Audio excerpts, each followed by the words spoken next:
Yun sir, oh. Naka line to ground ako. Pero dito yan sa ano, sa line 3. Kung titignan mo yung line 3, dapat diba magkakaroon lang siya ng 220. Line to ground niya.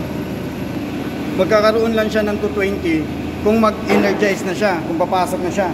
Kung titignan mo naman dito, ililipat ko sa line 2. Yan, meron.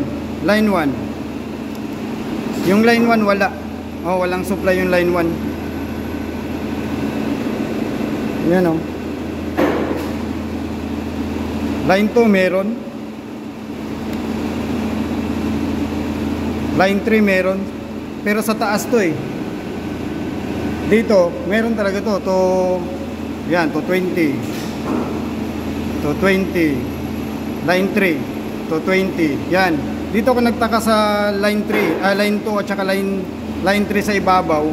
Bakit meron siyang to 20 na nakakuha? Instead na dapat wala.